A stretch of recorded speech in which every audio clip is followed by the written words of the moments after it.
سڵاوی محەمەدنووریتان لێبێ. دوای 68 ساڵ بەسەر مێژووی دروستبوونی پارتی ئایا ئەم حیزبە تەمەنی خانەنشینکردنی هاتووە یان تا ئێساش هەڵگری ڕۆحی نوێبوونەوە و ئایندەسازیە؟ ئایا پارتی حیزبی خیانەت بووە یان حیزبی سەروەری؟ ئایا حیزبی نەکبەتی و شکستی کورد بووە یان حیزبی تێکۆشان و سەرکەوتن؟ ئایا دەکرێت پارتی و بنەماڵەی بەرزانی لە یەک جیا بکەینەوە یان تاپۆی ئەم حیزبە بە ناوی بنەماڵەی بەرزانیەوەیە وەک نووسەرێک وا دەڵێت؟ ڕۆژنامەنووسێک دەنووسێت تا ڕۆژی قیامەت سۆرانیەک نابینی بێتە سەرۆکی پارتی دیموکراتی کوردستان، بۆیە پارتایەتی واتە بنەماڵایەتی. کادرێکی پێشکەوتوی پارتی دیموکراتی کوردستانیش دەڵێت هەمیشە فەخر بە پارتیەوە دەکەم چونکە حیزبی دایکە و حیزبی باڵباڵێن و حیزبی مەسلحەت خوازی نییە و حیزبی هەموو کوردە بێ جیاوازی. ئایا پارتی و نەوەی نوێ تیادا جێ دەبێتەوە؟ ئایا پارتی هەر یەکەمین دەبێت لە هەڵبژاردنەکان یان تەزویر یەکەمینی کردووە وەک ڕۆژنامەنووسێک وا دەڵێ؟ ئەندامێکی سەرکردایەتی پارتی دیموکراتی کوردستان دەڵێت زۆر کەس چاوی کوێر بووە بە سەرکەوتنەکانی پارتی. ئەندامێکی سەرکردایەتی یەکێتیش لە پەیجەکەی خۆی لە فەیسبوک نووسیوێتی بەشێک لە لایەنگران و ئەندامانی پارتی دژی پرنسیبەکانی ئازادی و کرانەوەن. ئایندە و داهاتووی پارتی بەرەو چۆ؟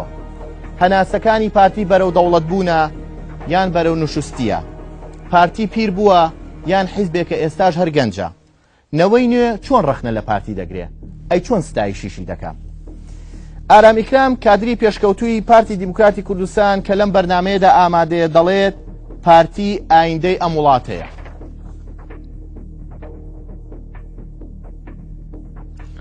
لە بەرامبەردا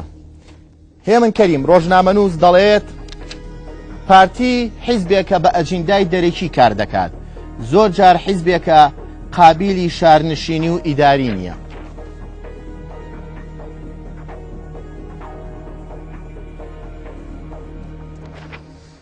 دیالۆژێکی گەرم لە نێوان ئارام ئیکرام کادری پێشکەوتوی پارتی و ڕۆژنامەنووس و هەروە بەڕێز هێمن کەریم ڕۆژنامەنووس سوپاسانەکەی. کاگێ من ئەگەر سەرەتا لە تۆ پرسم، پارتی حیزبێکە 68 ساڵە ئەم حیزبە دروست بووە، تا ئێستا 13 کۆنگرەی بەستووە، لەم 13 کۆنگرەیە بەردەوام وەجه هاتووە وەجه ڕۆشتووە و بە حیزبی دایگە ئەناسرێ و تعریف کراوە. حیزبێکە هەموو حیزبەکانی تر بێژگە لە حیزبی شوعی لەم بوونەتەوە. پرسیارەکە ئەوەیە،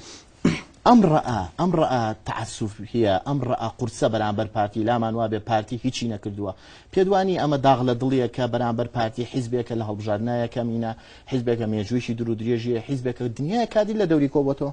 ئەم ڕەئا بووە بەرامبەر پارتی؟ بەڵێ سەرەتا زۆر سپاس. دیارە پرسیارەکەی تۆ مجموعەیە پرسیار و بەسەریەکەوە، بەڵام تەنها ئەوەی کە هەیە من پێم وایە مێژووی پارتی جیاوازە، ینی زەمەنی دروستبوونی پارتی زەمەنێکی زۆر سیر و زۆر عەجیب بوو، لە هەمان کاتا زەمەنێک بوو کورد پێویستی بەنەوەیەک لە شۆڕژێر و لە حیزبێکی نەتەوەییە بوو. باشە گرفتی ئێمە لەگە پارتی ئەمەیە پێمان وایە پارتی لە ڕێچکەی خۆی لایەوە، واتە ئێمە ئەبێ بگەڕێنەوە بۆ سەرەتای دروستبوونی ئەم حیزبە. ئەم حیزبە چۆن دروست بوو؟ ئەم حیزبە چێ دروستی کرد؟ ئەم حیزبە بۆ دروست بوو؟ لە سەردەمی کۆنا ئەم حیزبە مجموعەیەک ڕۆشنبیر و شۆڕژێر و کاتە دروستیان کرد. باش من ئەمە یەک داگە بگەڕێم بۆ جای شۆڕژێر و کاتە دروستیان کرد کە ئەو کاتە لە مەهاباد دروست کرا. دروستکەرەکانی هەمزە عەبدوڵڵا بوون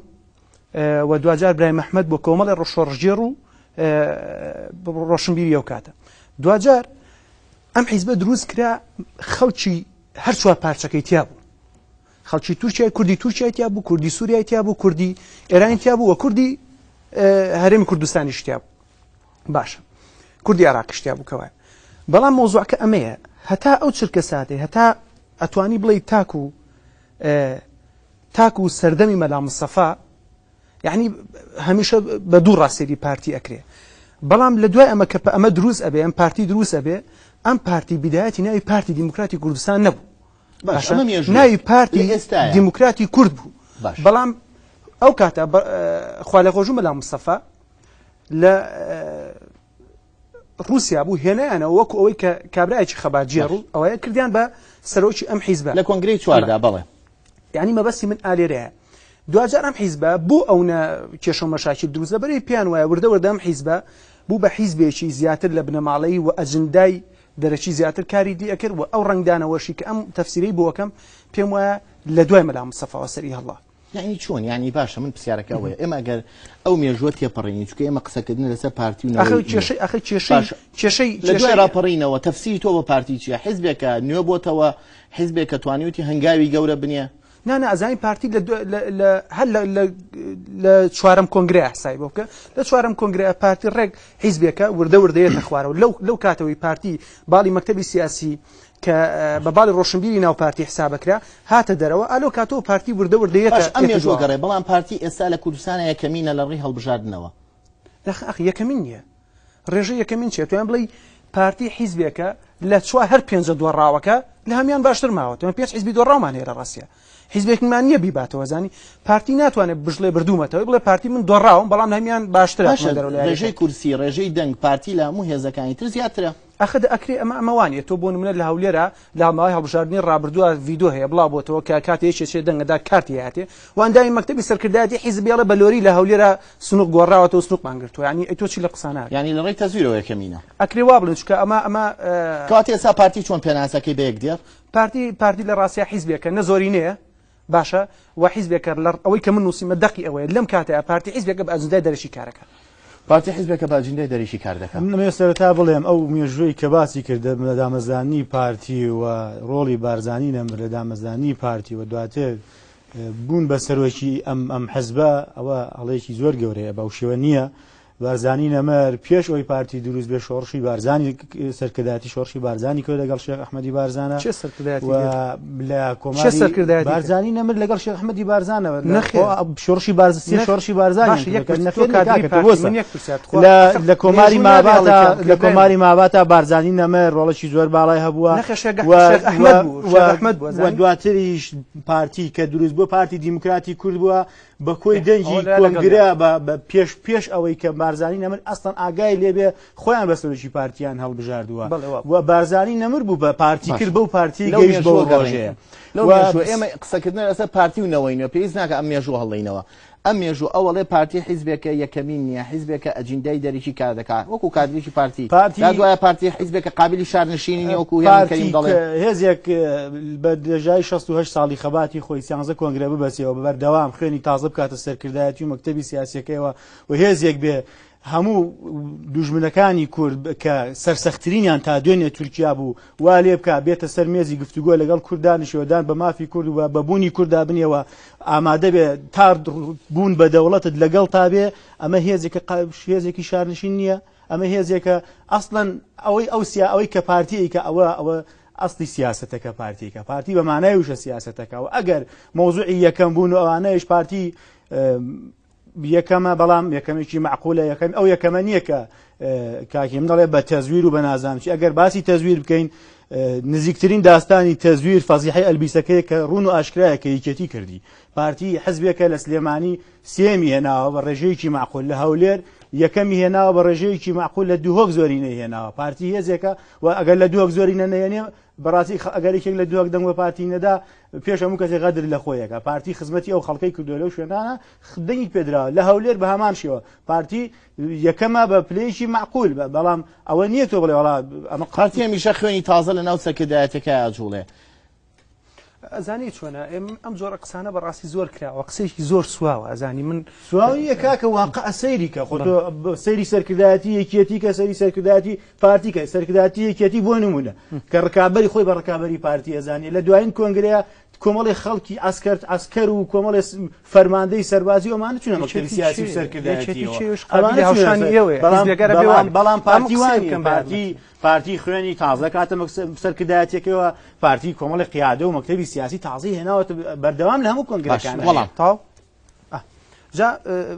ئەمەی ئەم برادەرە ئێڵێ مەسەلەی گەنج ئەزانی گەز ناتوانێت بە کەرەسەی کۆن ئەزانی ئیشکە ئەزانی پارتی حیزبێکە لە ڕاستیە هەج خوێنێکی تازە بچێتە نەوێ ئەچێتە ناو خانەیەکی مردووەوە چۆن لەبەرەوەی یەک گەنجم پێ بڵێ لە ماوەی ڕابردووە لە هەموو چرکەساتی مێژووی پارتیە یەک گەنجم پێ بڵێ توانای بڕیاردانی هەو بێت ناو پارتیە جگە لە بنەماڵی بارزانی یەک گەنج یەک گەنج پێ بڵێ پارتی حزبێک چەند ساڵە پارتیە 60 ساڵە پارتی هەیە حزبێکە دیسپلینی حزب 60 ساڵە پارتی یەک بڕیارم پێ بڵێ گەنج یا بێتی بێجگە لە بڕیار لە ناو پارتی بڕیاری شخصی نی هەر کەسێک هەڵچێ بۆ حزبەکانی تر کەسی هەڵچێ بۆ خۆی بڕیار دەرکە ئەم قەراریە بڕیار چۆنە پارتی سەرۆکێکیە کە جەنابی سەرۆک بارزانانی و مەکتەب سیاسیەکیە ئەم مەکتەب سیاسیە لەژێر سەرپەرشتی جەنابی سەرۆک بارزانیە قەرار دەرەکات حزبەکانی دەرەوە قەراریان بۆ بیان خۆیان دەرکەسێ ئەم قەرارێک دەرکا و قەرار دەرکات با من مەجموعەیە قسەکەم ئەزانی بەڕاستی ئێمە بۆی ئێمە باواز لەوە بێنێ من لەسەر پارتی قساکەم نهاتمە سەر کۆی هەموو حیزبەکان قسەکەم بۆی دڵنیابی لەوە ئێمە لەناو حیزبی کوردیە لە پارتیەوە تا ئەگاتە خوارەوە باشە لە پارتیەوە تا یەکێتی و تا گۆڕان تا هەموو هێز حیزبە ئیسلامیەکان کۆمەڵگەی کوردی کۆمەڵێک برینی گەورەی بەدەستم حیزبانەوە هەیە لە پارتیەوە تا ئەگاتە خوارەوە بەڵام بە دەرەجەی یەک پارتیە و مێژووی کە لە سەرتاوە دروست بووە هەمووی خیانەتیان هەیە من هاتم تۆ بۆی تر من نهاتم لەسەر پارتی لەسەر پارتی قسەکە تۆ لەو بەڵگە و پێ نییە تۆ ئەڵەی پارتی کەسی گەنجی نێناوە لە کاتی کات جێگەری سەرۆکی پارتی کەسێکی گەنجە من یەک ئەو ناڵێ پارتی حیزبێکی باشترین سیاسەتەکە و حیزبێکە بە هەموو بیر و بۆچوونی خۆی لە ئینەکەشان نووسیوێتی حیزبێکە یعنی بەڕاستی سیاستەکە لە کوردستانە و پرۆژەیەکی ناسیۆنالیستی هەیە وانە واناڵێ یەک پرۆژە ناسیۆنالیستی پارتیم پێ بڵێ تا من بم بە پارتی یەک پرۆژە ناسیۆنالیستی خاوەنی دەوڵەتی کوردیە کە ئێستا بە هەموو هێزێکیشی لە باشە یەک خاڵم پێ بڵێ کە بۆ دەوڵەتی کوردی ئێمە هەنگایەکمان نابێت بۆ هەنگاو ڕۆژ نییە سەرۆک وەزیرێک و سەرۆکی وەزیری دەرەوەی وڵاتێکی ئەوروپی و ڕۆژاوە نێتە کوردستان منم هەڵێ بۆ کادرانی پارتی ڕاستکەمەوە مەجالم بە کاگارم با منم هەڵێ بۆ ڕاستکەمەوە کێشەی ئێمە وڵی هەڵەیە ئێمە لە ڕاستیە لە خودی پارتی کێشەیەکمانی بنای دۆزی کوردەوە با خەڵک تێبگە کێشەی کورد ئێستا ئەزیزم بووە بە پارە و نەوت و بودجە ئەزانی ئەوەندەی ئەتۆ مەجالم بە ئەمە ڕۆشن بیرەکەی نیالی قسەکەم کاکە مەجالم فەرمو قسە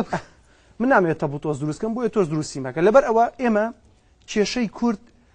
لای پارتی نەبووە کێشەی یانی شتێک نییە بنای دۆزی کوردەوە باشە لای پارتی نەبووە کاگەمن بەقسە بۆ ڕەنگە هەنێ جملەیە خەتەمە چ جۆرە قسەیەکە پارتی شتێک نەبێت پارتی لای پارتی شتێک نییە ناوی کێشەی کورد بێ نییە آخر ئەمە بە عقلی کێوە زۆر پێ ناگەین هەتا دوێنێ ئەوە سووریایە لە تەنیشتا دەوڵەتێکە 50 ساڵە چەند ساڵە دەوڵەتە ئەو هەموو قەتڵ و ئامەی تێدا کرا ئەو هەموو کوشتارەی تێدا کرا پێم بڵێ ڕوبعێکی ئەوەی کە ئێستا لەسەر کوردستان ئەوروپا و ڕۆژئاوا هاتوونەتە جاو لەسەر سووریا هاتنە جاو بە هەزاران و بە دەیان و بە سەدان هزار خەڵک لە سووریا کوژرا بەڵام بە 24 سعات لەبەر ئەوەی کاکە من تۆ هیچ بەڵگەیەکی پێ نییە تۆ هەنێ جوملەی ڕنگانی و جوملەی باق و بریق بڵین بە ئەجندە و بە بەڵگەوە بڵێ کە پارتی حیزبێکە ناتوانێت ئایندە ئەوڵێ ئایندەی ئەم وڵاتە بەدەست پارتیەوەیە لەبەرەوەی پارتی هەڵگری خەونی نەتەوایەتی و پرۆژەی دەوڵەت بوونە باشە پرۆژەی دەوڵەت بوونی چی بۆ نمونە ئێمە 11 ئازارمان هەیە با وەڵامیان قسێ بمەوە لە ساڵی هەفتاکانە 11 ئازار دروست کرا بنەماڵی بارزانانی چون ڕێکەوتنی چا لەگە مەسعود بەرزان لەگە سەدام حوسێنی و کاتەیە کرد شۆڕشی کوردی بە سەرکردایەتی بنەماڵی باشە باسی 11 ئازار ئەگەر دۆزی کورد لە سەرچاوی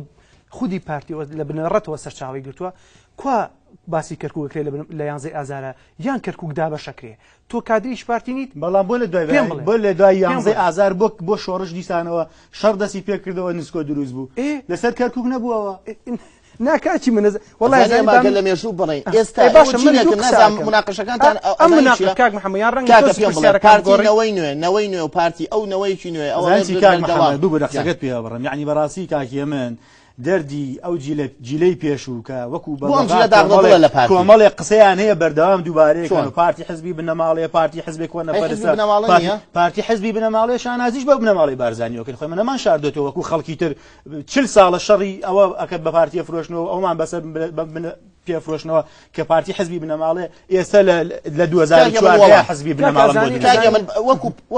وەکو ڕۆژنامە نووسێ ینی ئەو مێژوون بۆ مەخبارەیە ئێستا بۆ بخێنەوە پارتی باشە قسێ گەڵی وێنە چێژ ڕێ وێنەکەوێ ناسرێتەوە زانی پارتی لەوەتەی هەیە دژی کوردەکانی ئێران دژی کوردەکانی سووریا دژی کوردەکانی تۆ پەلەم بە دەوڵەتی ئەوەتە چۆن وانیوە بە لەسەر پەکەکە قساکە چه هەموو جارێ کێشەکانی پەکە لە ڕێگەی پارتیۆ دروزەوە بۆ تورکیا لەگەڵ سووریا بە هەمان شێوە کورە مجاملەیە کاکە تۆ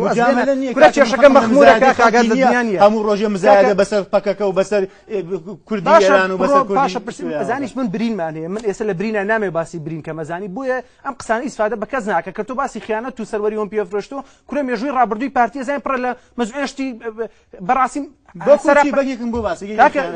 کام خیانەت نازانم ئەوەی خیانەت ئێستا بە خیانەتی کامیان باشە وڵاتی پێ بڵێ پێم باشە سوێکی ئاب چییە سیوێکی ئازادی وەکو ئەمڕۆیە دروست بوو سیوێکی ئاب کە پاسداری ئێرانی تەراتێنێ کرد بە ناو کوردستانە ڕاجیمەی ئێرانی لەسەری ڕەش ئەیدا لە ئار وەکو ئێستا چۆن پاسداری ئێرانی لە خانەقینە شانی دادا و تەختیتی جەنگ بۆ ئەو فەرماندانی یەکێتی ئەیکێشەیە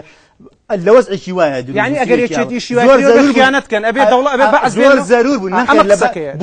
بۆ ئەوەی ئەم وڵاتێکە نەکەوێتە ژێر دەستی ئێران ژێر دەستی هەیمەنە ئێرانەوە زەرور بوو ئەوە ببێ کورەمە دیالۆگوان ناکرێت کاکەمانە گوێ ناگرێت باسی خیانەت ئەوەی گوێ ناگرێت بە سێرەکە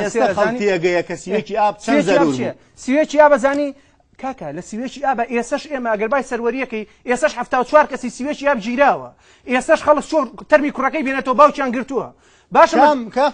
74 کەس لە شەڕی ناوخۆیان لە سەردەمی ساڵی شەڕی ناوخۆ بوو هەموویان خەڵکیان ئەمە قسەکە سیوێکی ئاب بەڵێ تا سەر ئێسان خیانەتە بۆ لەبەرەوەی ئێمە کورد پەزە و پاسایی بۆ باشە بۆ دێنمەوە یەکێتی نیشتمانی کوردستان لەگەڵ ئێرانە دۆستە باشە پارتی دیموکراتی کوردستان لەگەڵ تورکیا دۆستە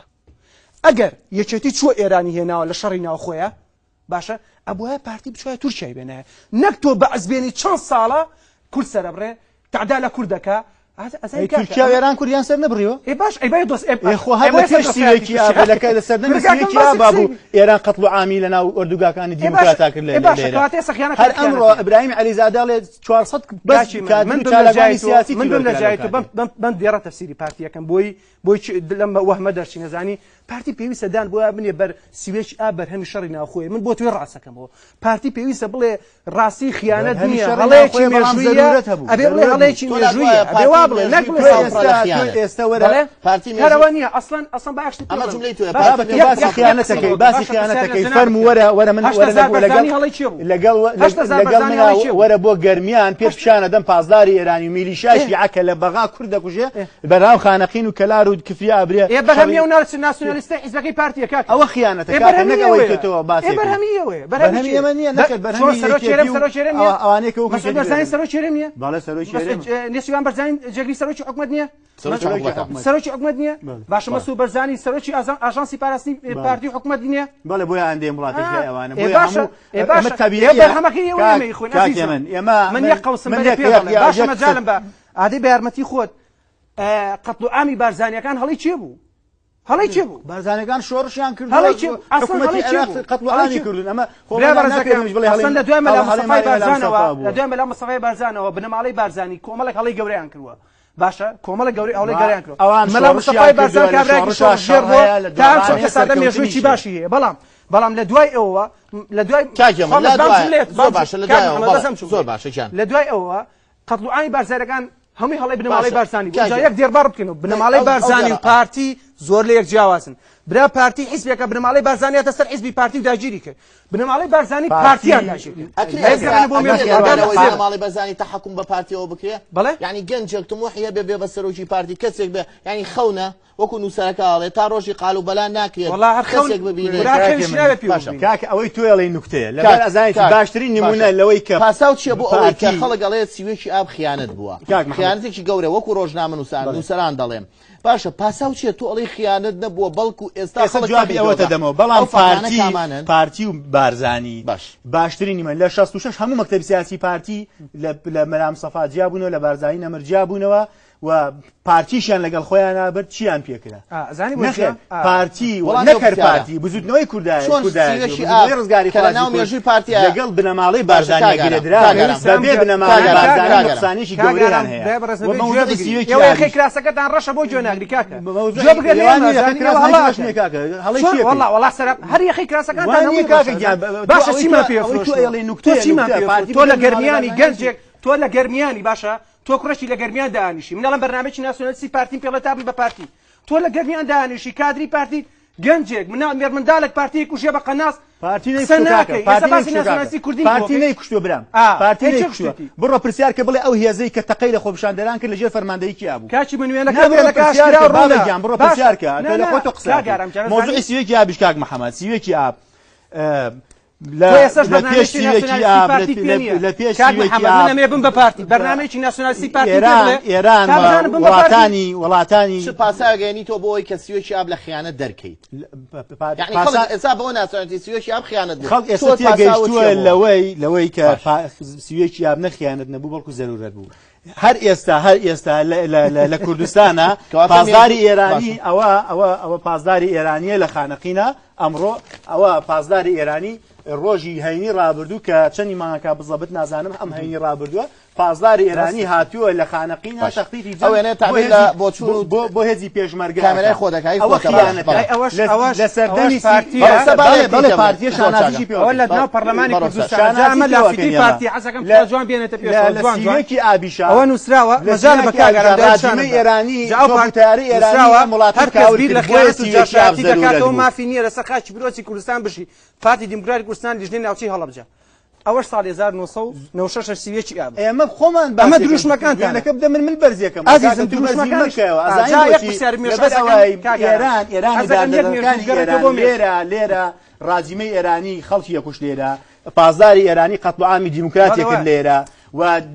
بەدەیان هزار خەڵک لەم وڵاتە لە ژێر ئەشکەنجە و کوشتن و بڕینی بەرهەمی یەکێتی و دژمنەکانی پارتی بۆیە سیوێکی ئاب زۆر زەرور بوو لەم ئەم وڵاتە تامی خۆی بگرێتەوە لە دوای سیوێکی ئاب ئەم وڵاتە ئارامی بەخۆیوە بینیوە لە دوای سیوێکی ئاب ئەم وڵاتە ئارامی شەڕی ناوخۆ کۆتایی پیات حکومەتی هەرێم دروست بوو پەرلەمان دروست بووەوە ئەو ئەزمونەی باشە من قسەیەکەم ئەمە ئەڵێ ئاشتی و ئارامی دروست بۆ تخوا پەرلەمان باڵێ لە دوای مەلا ناکەم فەرموو پێشەوە ئەوە بەرزکە توێ سامۆلەوە کاکی من پارتی ئەگەر لەمە گەڕین پارتی لە دروشمە سەرەکیەکانیان نوێبوونەوە دادپەروەری پێکەوە ژیان پارتی حیزبێکە گەنجێکی زۆر لە دەوری کۆبۆتەوە ئەڵێ تەنها کادرێکی پارتی ئەڵە سەری ئەندام پەرلەمانەکانمان کە سەری سەرکردایەتیمان کە بزانە ئەو سەرکردایەتی چەند ساڵێ لەمەوە پێش بوو ئێستا سەرکردایەتین واتە پارتی نەفەسێکیەوە بەنەوەی نوێ بێتە پێشەوە بۆ ئەم دژایەتیە یعنی بۆ ئێستا لای هەنێ ڕۆژنامە نووسەر دژایەتی پارتی بۆتە مۆدێل نه ئەزانی نەبووتە مۆدێل ئەزانی بوو با ئێمە لەوە تێبگەین بۆ نمونە کاتێک ئێمە ئەڵێن پارتی بنەماڵی بارزانی حکمی سەرکردایەتێکی پارتی دەڵێ ئەڵێ بۆیە دەرکەوی جنێو بە پارتی نه ئەزانی وانەوە هەڵەیە ئەزانی با ئەمە لەوە تێبگەین سێری کە ئێمە کێشەمانیە کاگارام لەگە حیزبەکەی خۆیە حەزەکەی توانجونکەی ئەساسی پارتی ئەوە دەست بنەماڵی بارزانیەوە بێ ئێمە کێشێکمان لەگەڵەوەیان نییە بەڵام گرفتەکە ئەمەیە دوجا بنەماڵی بەرزانی حکمی کوردستان نەکات لە ڕێی حکوومەت و بنەماڵی بارزانی جاگە خەڵکی دەنگی پێ بدا تو قچێ لەسەرەوە خەڵک دەنگی پێدا کاکە خۆ بە زۆر دەنگی پێدا کاکە مۆزوعەکە ئەوە نییە مۆزوع چییە کاکە خۆ معقولە من پارتی زۆرینەی کورسەکانی پەرلەمان بەدەست بێنە بڵێ فەرم و یەکێتی گۆڕانی ئیسلامی تو حکومت لە من بۆ دەسەلمێنم کە تەزویرە من بە شێوازێکی لۆژیکی بۆ دەسەلمێنم کە تەزویرە پارتی بڵێ چۆن یەخت دەکاکە باسی تەزویرکەی ئەلبیسەکە ئەمە تاریخیشمان ئێوەش تەزویرە ئێوەش تەزویر ئێوە مەسعود بەرزانی کام تەزویری پارتی لەسەری هەڵبەر کە سلێمانی بێتە قسەی فەیسبوک و قسەی نازانم هینم بۆ مێرە کاکە بەڵگەم بدەێت یەکنیا بەڵگەم بۆ ناگەکانی تۆ بەڕوخسەر نانە تۆبام قسێ بکەم باش ئەم قسە زۆر بە کورتی زۆر من ئەوەی پێم وتی ناکورتی نییە بۆش یەکەم کاڵم بەسەرمان تێپەڕ نەبێت کاگارە مەڵێ مەسەلەی تەزویر باشە پارتی لە هەولێر لەگەڵ کەمایەتیەکان حکوومەتێکی خۆجێی پێگەناوە لە هەولێر باش لە دوهۆچیش بە هەماشی حکم بە خۆی پێشیەناوە حەقی خۆی حەقی خۆی عقلی پارتی ئەمەیە عقلی پارتی ئەمەیە کە بۆ تەزویر بگەڕێنەوە پارتی هیچ کات ناوێت لە هەولێر جگە لە خۆی حکومێ بکە لە بەرامبەر ئەمەیە لە بەرامبەر ئەمەیە ئامادە کۆمەڵێک تەزویر بکە سنووڕەکانی هەڵبژاردن ئەو دەنگەی ناوەتە کەوا بکە لە دووەکایە کەم بێت و لە هەولێرایە کەم بێ باش ناڵێ پێشتر پێم باشە پارتیڵێن ئەگەر حەفەی شوبات و ئەگەر ناشرینکردنی پارتی لە ناو میدیا و لە ناو هەنێ سایت و لە لای هەندێک خەڵک بوو بێتە پاسا و بەڵام ئێمە لە دوای حەفەی شوبات و لەم هەڵبژاردنی دوایی پارتی دەنگەکانی زیاد کردووە لەم سنوورەی سلەیمانیە وانە وایە و فعلا جگە لەوە يعني حاڵی وەک سلێمانی لێ بکە هەولێر بە ساڵێک پارێزارەدانشانە نەک بەرەو خوارەوە نا پارتی بۆ ئازان کاک محەممەد پارتی ڕوولاڵکشان نیە برای من کاکە پارتی کار ڕوولاڵکشانە هەل لە سەردەمی نەویەکەوە حسابی کە پارتی زۆری نەبووە ئێستا پارتی سیوەش کورسی هەیە مشکلی ئێمە لەگەڵ پارتیەمانە پارتی سیوەش کورسی هەیە ڕێژەی زۆری نەیە لە کوردستانە بەڵام پارتی بە عقلی 67 کورسی مامەڵاکە بۆ دەسەلمێنم کە ناو پەرلەمانی کوردستانە بە عقلی 67 کورسی مامەڵاکە سیوەش کورسی هەیە هەموو بڕیار دەرەجونگە سەرچەکانی ئەم وڵاتە لە دەست ئەوەیە من پرسیارەکەم لە هەموو پیاوە سیاسەکانی ئەم وڵاتە هەل لە پارتی و هەتا کاتە بچووکترین باشە پێم ناڵم پیاوی سیاسی ئایا ئەکرێ لە هیچ پیاوێکی سیاسی لە وڵاتەیە خاوەنی پێگەی سیاسی خۆی بێ لەسەر ئەمە قسە نەکا کە سیوەش کورسی دەبێ بە سیوەش کورسی حکمی هەر پارتی بە سیوەش کورسی حکمی شو پارتی کوردستان بەتەوافق حکومت نه باشە پارتی سیوەش کورسی خۆ باشە پارتی سیوەش کورسی هەیە کاگەرم یەکێتی و قۆڕانی بە زۆر قەنەعەت نەکردووە پارتی سیوەش کورسی حکمی وڵات باشە پارتی سیوەش کورسی هەیە باشە پارتی بە سیوەش کورسی هەیە بە چ پێوەرێکی لۆژیکی و سیاسی پێم بڵێ بە سیوەش کورسی لە کوردستانە لە هەرێمەکەی خۆیان مەجالم بە چۆن ئەتوانێت دەخاتە ناو کوردەکانی تورکیاوە بەس لۆژیکی سیاسی شعبیەتی کاکە خەڵک پێدا کاکە زۆر نییە زۆر باشە کاگەرم با پرسیار لە تۆ بکەم کاگە من بە کۆمەڵی قسەی کرد ئەڵێ پارتی حیزبێکە لەسەر خیانەت دروست بۆ پارتی حیزبێکە ڕەنگە تاپۆکەی تا ڕۆژی قال و بەلای وەڵامتان نیامەوە ناتوانێت گەنجێ ببێتە پۆستێکی گەورەی بێتە لە پارتی پرسیارەکە ئەوەیە پارتی و نەوەی نوێ تێکەڵەیەکن یاخود نەوەی نوێ بتەنها بۆ مکیاجکردن و بۆ جوانکاری هێناوێت تێ پێشەوە ئەجینا ئەساس و بڕیاردەر هەل لە بنەماڵی بەرزانیان پارتی نەکرد ئەندامێکی سەرکردایەتیەکیش دەڵێ بەشێک لەلایەنگران و ئەندامانی پارتی دژی پرینسیپەکانی ئازادی و کرانەوەن هەر باسی ئازادی بکەن ئەوان دژی ئەوەستنەوە ئەوەندەی باسی ئەوەندەی ئازادی لە سنووری یەکێتی پێشە لەکرێ لە سنووری پارتی پێشێن نەکراوە و هەر دوێنێ بووکەوە گەرمیانی لە کلارە تیرۆر کرا خۆ باوکم تیرۆری نەکرد ئەمان تیرۆریان کردووە ئێستش ئەندامی مەکتەبی سیاسەکان فەرمانی گرتنیە بە یاسای تیرۆر و لە یاسا مەسعود بەرزانی بە جۆرەی یاسا لە جۆرەی یاسای لە جۆرەی یاسایە هەموو تاچێکی کوردستان پارتی ئەو حزب نییە کە حزبێکە تەنها یەک کەس هەموو قەرارێکەدا ئەسڵی نییە پارتی مەکتەبی سیاسی هەیە و ئەو گەنجانێک کە لە ناو مەکتەبی سیاسی و سەرکردایەتی پارتیان ڕۆڵی گریجیان هەیە و هەر لە وەزیرەکان هەر لە پەرلەمانتارەکان کە ئێستا سیاستی پارتی ئاراستە ئەکەن و سیاستی پارتی لە ناو خەڵکا هەمووی بۆ ئایندە یاخود ئێستاش لەسەر بۆ ئێستا و بۆ ئایندە ئیشەکە پارتی ڕابردوویەکی حەقی خۆیەتی باسی بکە و شانازی پێوە بکە حەقی خۆیەتی لەسەر ئەو ڕابردووە بژێ بەڵام پارتی ئێستا بۆ ئێستا ئیشەکە هەر بۆیەشە لە هەموو هەڵبژاردنەکە سەرەڕای ئەو هەموو گەلە کۆمێت لە پارتی هەیە سەرەڕای هەموو ئەو دژاتیانی بۆ پارتی هێشتا لە سلێمانیە دەنگی پارتی زیادەکە باش و سەبارەت بە ئەنجومەنی پارێزگاکانش پارتیشێکی باشی کرد لە هەولێر بەرنامەمان ئەگەر لە هەولێر پارتی وای نەکردایە هەولێر وەکو سلێمانی ئێستا لە ناو پارتیا وەکو گەنجەی لا دوایە خەونەکان لە ناوم حیزبایەتە دی بەڵێ بێگومان کاکە با من یەک قسە بکەم لەسەر حیزبێک لا دوایە گوێ ناگرێت گەنجێکە لە گەرمیانەوە باوەڕی بە پارتیە تو عیلاقە و بە پێ هیچ ئیمتیازیە بەڵام وەڵامیان پرسیارە پاش وچانێکی زۆر باشە زۆر باشە زۆر باشە زۆر باشە پاش وچانێکی کورت و دێنەوە لاتان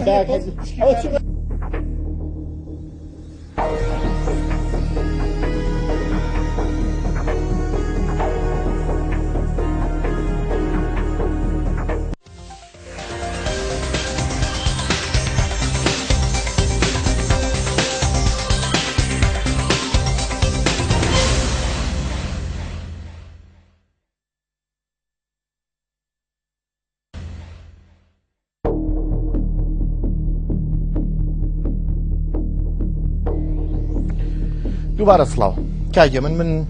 پێش وچانەکە ئەو پرسیارم لە تۆ کرد کادرێکی پارتیە بێ هیچ ئیمتیازاتی ئەڵێ من کادری پارتیم باوەڕم بە پارتیە باوەڕم بە مەبادئی پارتی هەیە تۆش لا دوایە پارتی بوون بەشێکە لە شکست و بەشێکە لە عیبە بوون بەڵام بۆ قسانە بەڵێ ئەزانی کێشەکە ئەمە نییە ئەم پارتی یان پارتی نیە ئەزانی من پێم وتی لەناو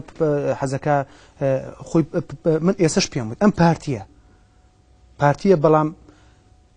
من پێم وتە وەکو پارتیەک بەرنامێکی ناسیۆنالیستیم پێ بڵێ تا بم بە پارتی ناتوانێت نازانی مشکلی پارتی و کادرەکانی نازانێت بۆچی بە پارتی بەرنامێکی ناسیۆنالیستی نییە بۆ نمونە ئەو هەموو لەشکرە لە کادری پارتی نازانێت بۆ بە پارتی بڕوان پێ بکە لەسەر دوو ڕۆ سەرچاوی گرتووە سەرچاوی مادی ئەو ئەسڵ ئەساسی سەرچاوی امتیازاتی کەمترین امتیازی مادی لای جان با من یە قسەی تر بکەم مەسەلەی تیرۆر و تیرۆرکاری لە مەسەلەی لە ناوچەی سەوز و ناوچەی زەرد هەم ناوچەی سەوز بەدەر نییە باشە هەم ناوچەی زەرد بەدەر نییە ناوچەی سەوز دەڵێ نەما کەواتە ناوچەی نیلی باشە بۆیە من شت نافرۆشم تۆ چۆن قساکی قسەکە ئەمە یەک دوو باسی کاوەگەرمیانی کرد شەید کاوەگەرمیانی باش کە باسی کە ئەو پیاوە گەورەیە کازانی من مسڵ بەجیانم یەکسەر برین مەکوێن تۆ لەبەرەوە من ئەمێ بڵێم ئەگەر مەسعود بەرزانی دەسەڵاتی ڕاهەیە لەم کوردستانەیە باو دۆسێمان بۆ یەک دایکاتەوە ئەمە یەک ئێستاش ناوێرم دەست بۆ کەی سێبەر نەزانی بۆ خۆیان تۆمەتبارم بە کوشتنی دوو ڕۆژنامە وانە تۆمەتبارە بە کوردنی دوو ڕۆژنامە قسەی بازار بەڵگەیەکم باشی کوشتێتی چی وخوێنیشی گوڕ باش بەڵگە بۆ نجا ساڵی تر ئەو من وان ناڵێ بنەماڵەکەی واڵێ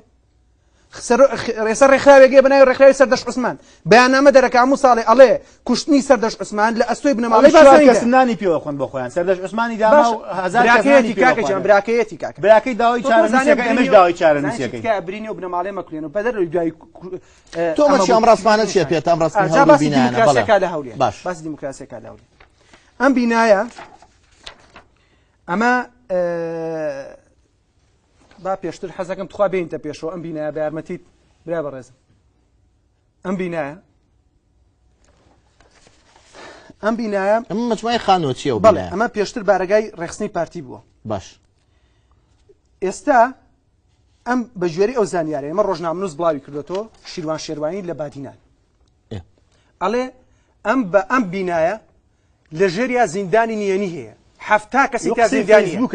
بەدواتە چوونی بۆ بەڵام لیژنەی مافی مرۆڤی پەرلەمانەوە تا ئێستا ئەمە ساغ نەبوو تۆ ئایا وایە یان ئاخە مەجال نایە کاکە پارتی نێڵە لیژنەکەی کردووە لیژنەی پەرلەمان بە نەخێوانیە ڕۆژ قسەی فەیسبووک کاک سۆران عومەر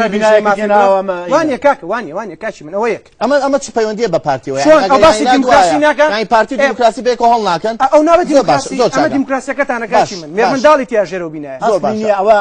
باشە بە بەرنامەیەکی ڕاستە و خۆی کەناڵی بێڕکابەرەکەتان بۆم بخەنە سەری کە ئەمە وانیە باشە لیژنەی پەرلەمان خۆی پارتی نییە کاکەگیان ئەم وڵاتەر پارتییان نییە تۆ لە نەوەتەکانە ئاژی زۆر سێری پێم بڵێ وتە چی ئەم وڵاتەری هەر پارتییان نییە ئەی بۆڵی پارتی حیزبی ئایندەی کوردستان حزبی ئایندەی حەقی خۆمەوە بڵێم لەبەرەوەی ئەمەلم پێ ومێدم پێ نەخێر سیاسەتێکی دروستەکە لۆژیکی سیاسی ئەو قسەی بێمە زانی چی ڕسمێکە لە فەیسبووکەوە هێناو ئەمە پەرلەمانی ئەو نەخێر ئەوە ڕۆژنامەنووس گردوویەتی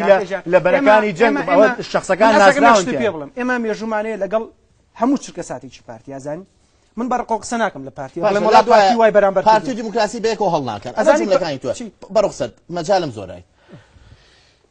کاگارام ئەوڵێ پارتی و دیموکراسی بەیەک هەڵ ناکەن پارتی بە دروشم شتێکە لە ناوڕۆکە شتێکە نمونەی بۆی نایتەوەڵێ چۆن ئایندە و گەنج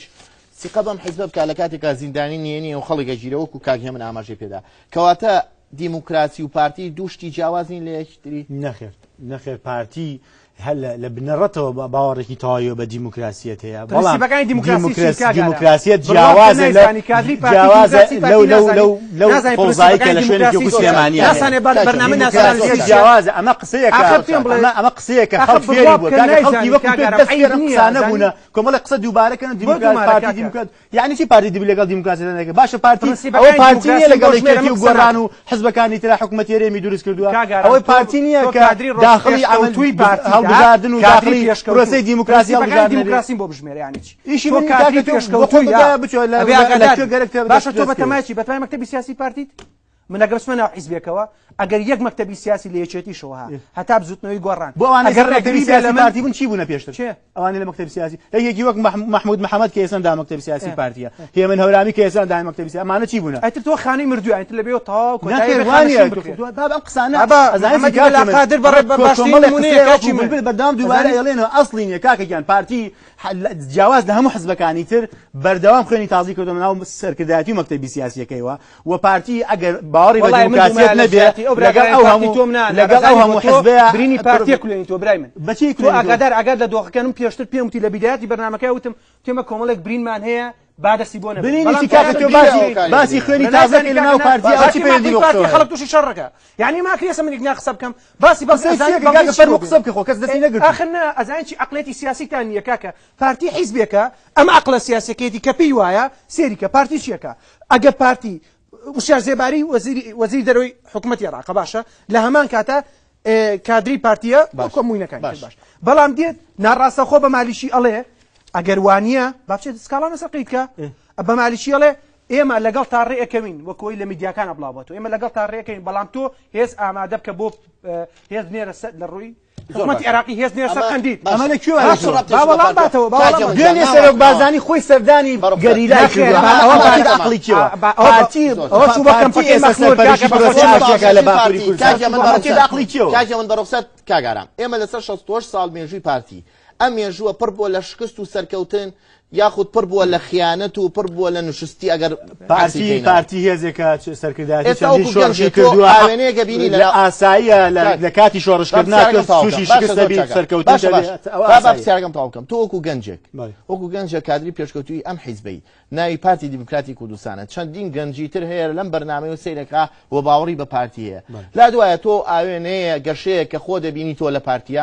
یعنی پارتی حیزبێکە کاتی خانەنشینکردنی هاتووە یەکێک لە نووسەران دەڵێ پارتی حیزبێکە گەنجترین حزب گەنج ئەکرێت ئەمە چەند ڕاستە کەمترین امتیاز بۆ کەوادر لە ناو پارتی لە چاو هەموو حزبەکان ناو پارتی هەیە کادرێکی ئاسایی پارتی وەکو گەنجێک من لە گەرمیان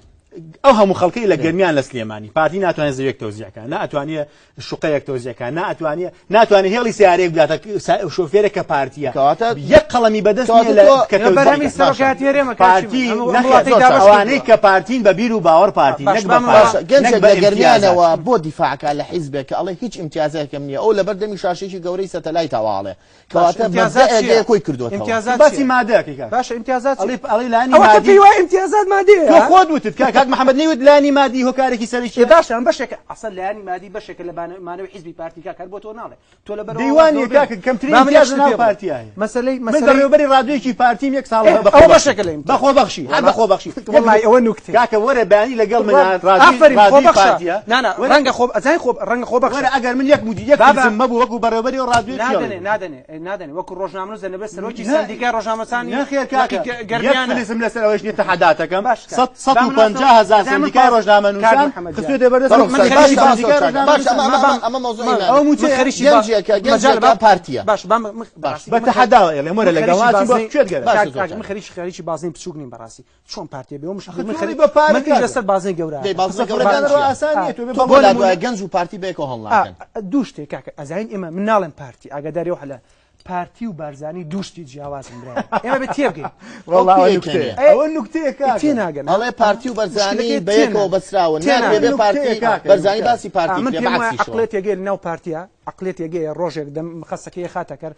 کۆشک و تەلارەکانی پارتی کە حکمی بنەماڵی بارزانیایی ڕوخێنێ بۆ لەبەرەوەی مێژووی پارتی تا ئێستا دووکەتە ئەی بە حسابیەوە بکەین بنەماڵی بارزانی هاتوونەتە سەر حازری هاتوونەتە یانی پارتیان کۆنت کاک محەممەد کە پارتیان کۆنتترۆل کرد پارتی کۆمەڵک شۆڕژگەر ڕۆشنی دروستیان هەمزە عەبدوڵڵا وەزنەی خەڵشتری ئیبراهیم محمەد ئەوان هاتنە سەر 66 بۆ یەکەم جار مەکتەبی سیاسی باشە دروشمەکانی باشە دروشمی سەرەتایی چی لێ مایە دوای بەنام باشە دروشمی سەرەتایی بۆ هەمووی گەڕایە بۆ لای بارزانی ئەمە دووبارە کوا کورسەکانتان جوان بۆ جوان نییە کورسەکانمان زۆر جوانە باشە دروشمی زیاترمان نەبوو بەڵام دروشمی سەرەتایی پارتیم پێ بڵێ بزانم تۆ پارتیەکی زۆر مهمی ئەڵێ من پارتیم لە پارتیا ڕۆ دروشمێکی سەرەتایی بۆ چی کاک ئەوەی نوکتە وڵی پێم بەبێ بنەماڵەی بارزانی ئەمە نوکتەیە من پارتیم هەموو مێژووی پارتی زانم تۆ پارتی تەنها یەکجار لە مێژووە بنەماڵەی بارزانی لە پارتیدا بڕاون لە 66 ئەوە حاڵی هەموو مەکتەبی سیاسی بنەماڵەی بەرزانی ناکرێ پارتی بڕێ بڕێ ئەم ڕای تۆ لە چیەوە کاکە با من دوو قسە بکەم با من ئەو نایزانێ گەنج و پارتی ئەزانکی بابە گەنج ناچێتە ناوخانەیەکی مردووەوە ئەوەی کە ئەچێ خۆی هەموو گەنجە چێ ناو پارتی خۆی ئەمرێ وەڵامەکەیتی خۆی ئەمرێ ئەمانە خەریکی بازنەی بچووکن دەوازە بازای بچوک بێنە کاکەم لەسەر گەز قسە ناکەم دەیان هەزار گەز لەناو پارتی خەڵک پارەی نییە لە وڵاتە تاعین نابێ ئەچێ بۆ لاو لقێکی پارتی کتابێکی بۆ کەن بوو بە پارتی لای لق نەما خەڵک چاگەزانە پێشتر لای لق بووە چاگەزان بەڵێ پێشتر لای لق بوو لە ماڵبەر ئەوچینە خۆ بەتان لە ئاشکرایەکەمە چی دۆزیێتەوە هەنگی دەمێکە وێڵە نێوەڵان درۆکەن مشکلی ئێوە ئێمە بێن بێەوە باسی زەویە ئەمانە چییە؟ باس بام یەک کەلیماڵێ ئەم دروشمەکان نازانم دروشمی سەرەتایی پارتی یا کوردستان یا مردن بەڵێ لە دوایین بەیاننامەی جەنابی سەرۆکات دیسان تازەی کردەوە دەوام بۆی ڕاستکەمەوە نایزانێ ئەڵێ بەڵێ ئەوە ڕاستە نەخێت مەسعود بەرزانیانە یا کوردستان یانەمان نایزانی بەخوا بەڵێ جا دروشمی سەرەتایی ئەمە دروشمی سەرەتایی پارتی یا کوردستان یا مردن ئەم مەسعود شۆڕژگێر و ڕۆشنبیری ناو پارتی ئەو کاتە دروستیان کرد کە یەکێک لەوانە هەمزە عەبدوڵڵا و مامۆستا ئیبراهیم ئەحمەد مامۆستا ئیبراهیم ئەحمەد یامردنی دانا ئەمان هات ڕێژیان کردەوە یا کوردستانیان نەمان وەو کاتێ جەلال تاڵەبانی کردی بەیانمان بۆ نمونە ئەمە زیندانێکی ترە ئەمە باسی دیموکراسیەکەین لە کوردستانە کورە نایزانی تۆ ئەمە زیندانی هێنیە نەبینیوە ئەمە زیندانی چاکسازی ڕزگایە لە دووهۆ باشە دە باش ئەمە ئافواتی تیا دەرکردووە سەرۆکی حکومەت مەسعود بەرزانی ئافواتێکی تیا دەرکردووە نزیکەی 25 کەس بەر ئافوات کەوتون ئەوە ناوەکانیانە ئەم 25 کەسانەی ناویان ناهێنن زۆرینەیان پێویستن بە پارتیەوە کە لەسەر پارتی بوون و ئەوانە لێبوردنی تایبەتیان بۆ دەرکراوە لێبوردنی گشتی بەڵام پارتیەکانی گرتوۆ خەڵکی پەرلەمان خاڵەکانی دیارەکەی خەڵکی حیزبی ئیسلامی سیاسی لە وڵاتەکەی کۆمەڵ ئیسلامیە لەم زیندانەیە بەرنەبووە بابە گیان ئەوە پەرلەمان دەری کرد سەرۆکیان بەس ئیمزای کرد ئەمە خەڵک چاواشەکەی بابە خۆ باسانی پەرلەمانی کوردستان بڕیاریدا کی ئازادی و سەرۆکایەتی هەرێمە ئەمە ئەو کتابانن کە پارتی قەدەغی کردوون لە کوردستانە ئەمە بۆ لەبەرەوەی باسی مێژووی پارتیەکە پارتی چۆن کتێبێکە پارتی نایزانی براکەم تۆ کتێبێکە ناوەکەی مان دەرێت آخر تۆ وەرەقەیەکت هێناوە پارتی ئەسڵی نییە کاکە ئەوەتە کاکە خۆتە لەکوێ ئەتەوێ دەسەکە ڕۆژانە بەدەیان گۆڤار ڕۆژنامە لە هەولێر بەڵی مەلام سەفادا کتێبخانەیەک لە هەولێرم کتێبان نافرۆشێ باس بێنە داوا لەسەر مقەیتکە ئەو باشترین وەڵام بۆ ئەوە ڕۆژانە دەیان ڕۆژنامە و کتێب شی خراپ و سوکایەتی بە پارتی و بە بارزانیەکە ڕێیان ناگیرێت ڕێ لە کتێبێکە گیرێت ئەم کتابەش بێنە پێشەوە ئەمە کتابێکی ئەمە تازەترین کتابە خوای سەقسە لەسەرەوەکەم ئەمە کتابێکی بەڕێز مەسعود بەرزانیە سەرۆکی هەرێمی کوردستانە کە دەستخۆشی لە کاک وەسرت عەلی وەکو جێگری سەرۆکی هەرێمەکە باشە ئەو بۆی بزانم تااقەتی و زۆرم ناقشانە بەڵام بەشەکەی یەکێتی پێچەوانی ئەوەی کێتی خۆی چییە کە بابی کات و گوێ لە منگرە هەمووانە زان لێکێتی چییە سێرمەجام بام شەرعیم کتابەکە مەسعود بەرزانی شەرعم نەکردە ئەم کتابە مەسعود بەرزانی ئەڵێ نامەی پیرۆزباییتان گەیشت بە بۆنەی 60 ساڵیت بەسەر دامەزراندنی پارتی دیموکراتی کوردستان مەسعود بەرزانی ئێسش لە سەرۆکایەتی هەرێمەوە حیزبایەتیەکە بە ناوی سەرۆکی هەرێمەوە کتابی دەستخۆشی بە ناوی پارتی و ئەنووسێ ئەمە یاسانیە لە هیچ وڵاتی بەڵام سەرۆکی شاندی پەرلەمانی ئەوروپا بۆ عێراق دەڵێت تەنها مەسعود بەرزانی دەتوانێت تیرۆریستان تێک بشکێنێ و ئەو دەتوانێت کوردستان ئازادکە ئەمە قسەی کەسێکە ڕەنگە هیچ مەسلحەتێکی لە کوردستان سیاسەکانی دەرەوەی کوردستان هێرم بزنسمانێکی گەورە لەنێو بنەماڵەی بەرزانی زۆر باشە زۆر باشترین بیانەوەکەواتە دوایە 68 ساڵی مێژووی پارتی لە ئێستادا پارتی حیزبێکە بۆ ئایندە ژیان کاتی هاتۆ قسەی کۆتاییە قسەی خۆتاییە جوملەیەک بۆ بڕۆمە لای کاگارم وتەچی پارتی حیزبێکە کاتیەوە تۆ تەقاوت کێ خانەنشین بکرێ پارتی حیزبێکە تاو چۆ پارتی لە ڕێی کۆمەلگاوە خانەنشین کراوە کاکەەوە خۆیان بە زۆر ماونێتەوە زۆر چاکە ئەم خۆڵواسینە بۆ بە پارتی حیزبێکە کۆمەڵی بەڵگە و ئەدیلەی پێوتی کە دیموکراسی و پارتی خەریکەوای لێ لای کاری کە ئەڵێ ئەمە دووشتی دوو دوانەی زۆر جیاوازن لە یەکتری تۆ گەنجێ چی هیوایەتێکە بە پارتیە چی هیوایەکە بە پارتیەکە ڕستەکە ڕاستکەمەوە چ ئایندەیەک لە پارتیەوە ئێستا لە ئێستا ئەوەی کە ئێستای ڕوونە بۆ هەموو گەنجانی ئەم وڵاتە ئەوەیە کە پارتی حزبێکە خۆی قرار بۆ خۆیەدا وەکو حزبەکانی تر لە دەرەوە قراریان بۆ نایە پارتی حزبێکە خاوەنی یەک مەرجعیەتە کە جەنابی سەرۆک بارزانی وەکو حزبەکانی تر شەقەی باڵەکانی نایە پارتی حزبێکە خەڵکە بەتواناکەی هێنێتە پێشەوە بارەکەکانی کوردستان بۆ بکەنە دەرەوە ئەگە خاوەنی بڕیاری دەرەوەکە تورکیا پێی وا بوو شتێک نییە ناوی کورد بێ من ئەوڵێ بۆ ڕاست ناوی کوردستان تۆم زۆرە ئەیوە شتێک نییە ناوی کورد بێ شوێنێک نییە ناوی کوردستان بێ ئێستا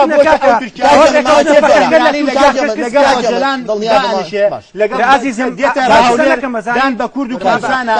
ئامادەیە تا ڕادەی سەربەخۆیی لەگەڵ کوردستان بچێ ئەگەر سەرکردی سیاسەتی پارتی نەبێت چییە؟ فەرموو هەموو ئەو هێزانەی تر نۆکەراتی ئێرانەکەن و جاسوسی بۆ ئێرانەکەن فەرموو دەیان ساڵە پیاوی ئێرانن چی شتێکیان لە سیاسەتی ئێران بەرامبەر پارتی لەکوێ دروست باسی ئەم ئێرانە توانی پارتی شاخەکانی ئێرانە باسی بەلام سەفا مەکە جارێ بەلام سەفا ئەو کات ئێرانێکی تر بوو ئێستا ئێرانێکی تر ئێرانەی سەر دۆکەم خۆتان ئازادن تورکیا تکا باسی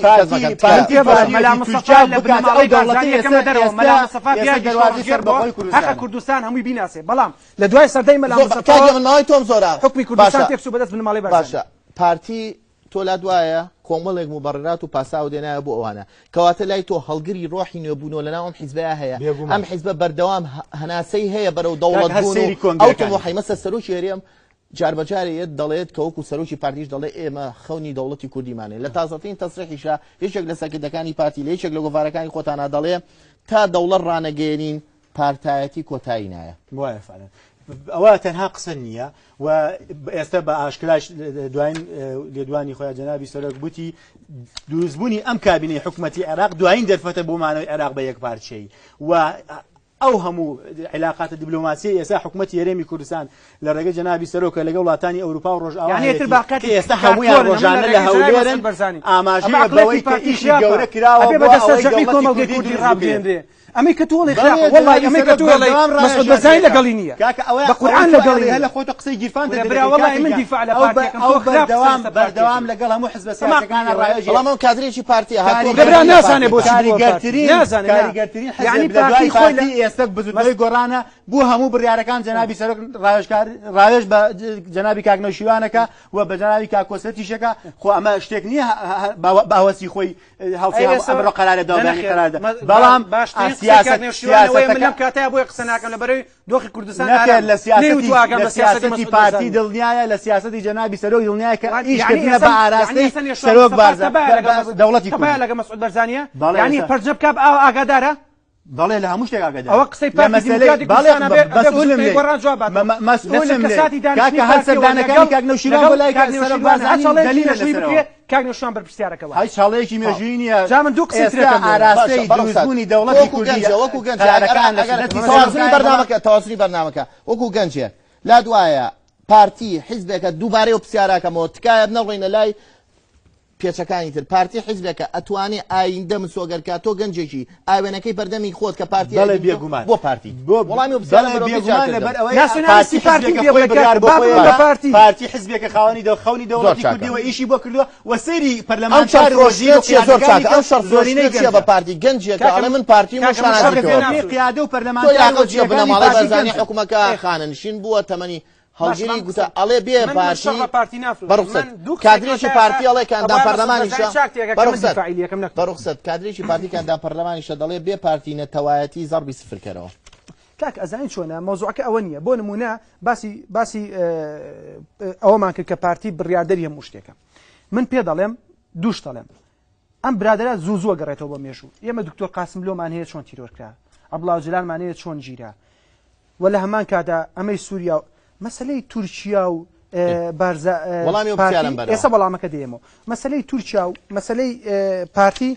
ئەم دوانە تێکەڵەیەکی زۆر ساڵ مێژووی پارتی چۆن هەڵسەنگێنی کاتم نەماوە باشە من دوو قساکەم تا باە قسە بکەم مەسعود بەرزانی سەرۆکی هەرێمی کوردستان ئەوانە تا ئێستا وەزیری دارایی نازانێ موچەکەی چەندەیە ئەوە لە 2009 بڵاو کراوەتەوە وەزیری دارایی ڕاست نازانێ ئەوە نازانێ موچەکەی کە پێشتر وەزیری دارایی بوو ڕایگەیان ئەمەش ئەسڵی پارتی بەبێت تەزویر لای من ئەوە پارتیە لای کۆمەڵگەی کوردی ئێستا بڕوا من ئەوە ئەوە پارتیە ئەوە سێبەرەکەیەتی بەبێتە گەورەترە لە خۆی پارتی حزبێکە بەردەوام حزب خۆی تازە کردوێتەوە بەردەوام خاوەنی دیسپلین و سیاستراتیژێکی پارتی نەگۆڕا 20 ساڵە پارتی پارتی خاوەنی 20 خەونی دەوڵەتی ساڵە کوردیە لەسەر دەستی پارتیش دێتە دی و ئێستا ڕوون و ئاشکای سیاسەتی دەرەوەی پارتی پارتی بیست- کە پارتی پارتی بیست ئاراسەیەەکە دانە ساڵە چەند سەرکەوتوو شاری بووە پارتی بیست بەردەوام دانە ساڵە منطقەی هەولێری سەرۆکوەزیری کۆنتڕۆڵ وڵاتانی کردووە. ئەوروپا لە زۆر باوەڕێن. باشە. دەشتەکانی کەرکووک زۆر لە هەمان باشە، کاتە زۆر دەشتەکانی چاکە، زۆر عەرەبەی چاکە. پێی کاکە پارتی بەڕێزان تا بەرنامەیەکی تر و کردنەوەی مەلەفێکی تر عەرەب واتان لەگەڵ. ئەوە بکات کە پارتی کردی بۆ کوردستان